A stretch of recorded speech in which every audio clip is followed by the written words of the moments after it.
السلام علیکم عزیز طلباء اور طالبات، امید ہے کہ آپ سب بخیر و عافیت سے ہوں گے۔ پیارے بچوں، آج ہمارا ٹاپک ہے نیوٹن کا کارنامہ۔ آپ اپنی اردو کھولیں گے بہارستانی اردو پیج نمبر 81۔ ریویژن چل رہا ہے آپ کا، پہلے پڑھ چکے ہیں، یہ پھر سے پڑھیں گے۔ تو بچوں، نیوٹن کا کارنامہ آج۔ درختوں سے پھل گرتے کس نے نہیں دیکھتے، مگر جب سیب کا ایک ٹکڑا نیوٹن کے سر پر پڑا تو انسانی علم اور فکر کی تاریخ کا ایک نیا باب کھل گیا، کیونکہ اس واقعے سے سائنسدان نے کشش کل کے وہ اصول اخذ کیے جنہوں نے آج کل کی سائنس کے آرائے خدو خال کی تربیت کی۔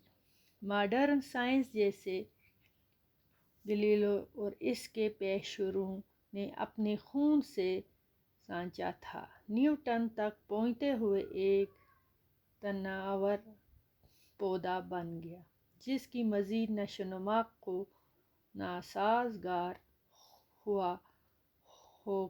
ہوا کہ جنہوں نے اس سے کوئی خطرہ نہ رہا جن کو ان سے کوئی خطرہ نہ رہا، جس کی مزید نشو و نما کو ناسازگار ہوا کہ جن کو اس سے کوئی خطرہ نہ رہا۔ نیوٹن کے عہد میں ریاضی، نجوم، ستاروں کا علم اور فزکس جیسے علوم بلوغت کو پہنچے۔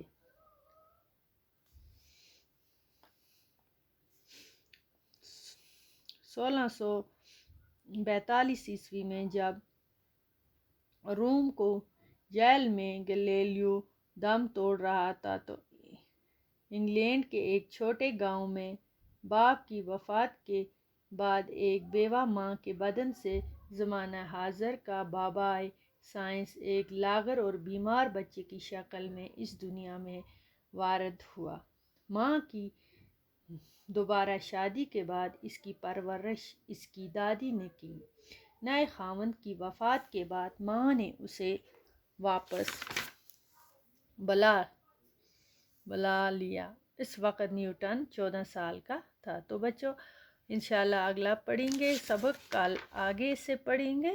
آج اتنا کافی آپ کے لیے۔ خدا حافظ۔